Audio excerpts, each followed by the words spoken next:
Hello, and welcome back to another episode of Teach Me in 10. This is Technology Network's very latest video series where we are challenging scientists to come and have a chat with us, tell us about their work or a particularly interesting scientific concept. But the trick is, it has to be in less than 10 minutes.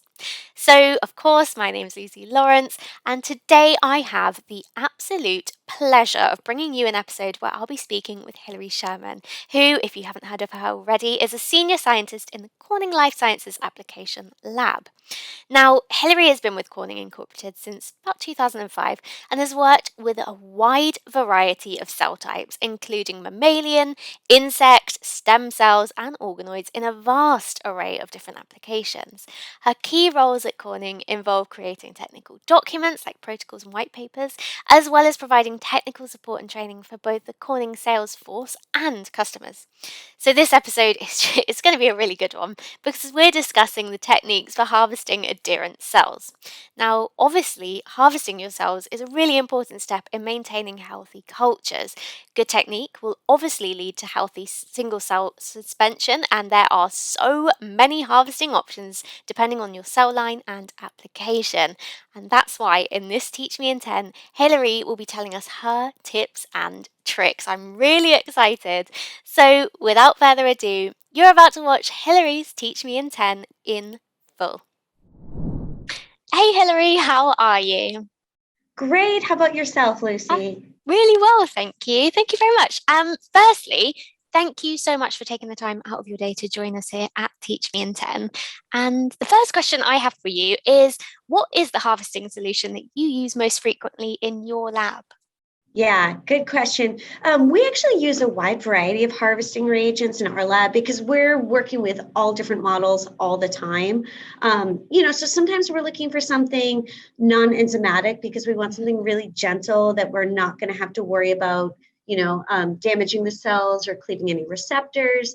Sometimes the cells that we're working with are super hardy, in which case, trypsin is our go-to because it's such a workhorse. So we use Mhm. a variety of different harvesting solutions depending on the cell culture model. Nice. And do you ever use non-enzymatic harvesting reagents? And if you Oh, do, why do you? yeah.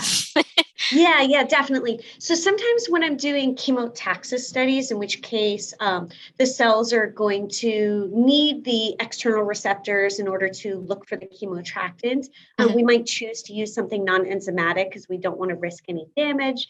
So in that case, I might use something like Corning sells a cell stripper solution, which is non-enzymatic and can help detach lightly adherent cells without the risk of damaging any kind of receptor or anything on the cell. Nice. And do you have any suggestions for harvesting strongly adherent cell lines? Yeah. So routinely, I work with a cell type called MDCK, and they are notorious for really binding and Hmm. laying down a lot of ECM. And so, what I like to do to help those cells to detach is I actually soak them in PBS without calcium and magnesium for 10 to 15 minutes Okay. before I go in with my enzyme. Then I aspirate that away. I add my trypsin and incubate maybe for another 10 or 15 minutes because the heat from the incubator will actually speed up the trypsin enzyme activity, and that will help to detach the cells. Additionally, I like to also keep the cells subconfluent.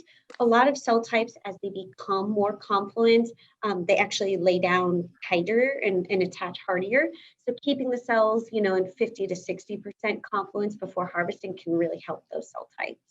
Perfect. And other than choosing the harvesting reagent, are there any other aspects of harvesting cells that people should be considering? Yeah, so like I said about maintaining the right confluence for the cell type can be super important. And thinking about the concentration of the harvesting reagents. So many harvesting reagents are offered in multiple concentrations, such as trypsin. So Mhm. sometimes actually a higher concentration can end up being gentler on the cell because the exposure time is reduced. Got you. So, what about if you're harvesting cells when you're growing your cells in serum free mediums? Yeah, so that would be an opportunity to try using something completely non-enzymatic, such Hmm. as the cell stripper, but that's not often or always enough for all cell types because there's no enzyme, there's nothing to actually break down the ECM. So if the cells are really bound with ECM, you still need some type of enzyme. Hmm. And that's where solutions like Accutase or Triple E can be helpful because they're a little bit more gentle in the sense that they're more specific in terms of what proteins they cleave, more Hmm. specific than protein. So they really attack the extracellular matrix proteins and are less likely to break down your cells and damage the inside of your cell. And I'm just thinking, do you ever use a cell scraper? And again, if you do, why do you?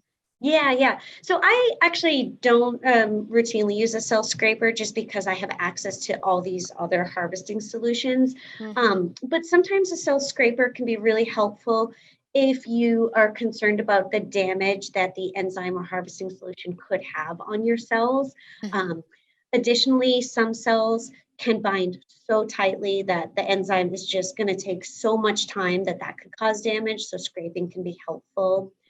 Also, for some stem cell applications, like working with iPSC or embryonic stem cell colonies, you might actually not want to break up the cells to single cells. You more want a passage in clumps or clusters. Hmm. And that's another example where a cell scraper might actually be a better option. And then, do you have any final thoughts or tips for everyone watching this Teach Me in 10? The sort of take home messages about harvesting adherent Sure. cells? Yeah. Just know your cells, optimize your culture based on, what your endpoint is. If the receptors to your cells are really important and you don't want to risk damaging them, then optimizing your harvest solution or choosing the right harvest solution in order for your endpoint assay is the most important thing you can do.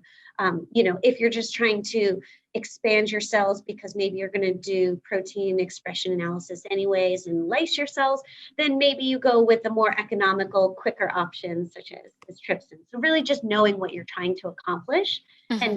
then testing out those conditions is probably the best way to go. Perfect. Well, I've really, really enjoyed speaking with you. Thank you so much. I think this has been a great episode. And again, thank you for taking the time out of your day to join me. It's been fantastic. Thanks so much, Lucy. Have a good rest of your day. We'll be back soon for another Teach Me in 10. But if you just can't wait till then, we've linked more resources down below where you can see all of the videos that we've published so far.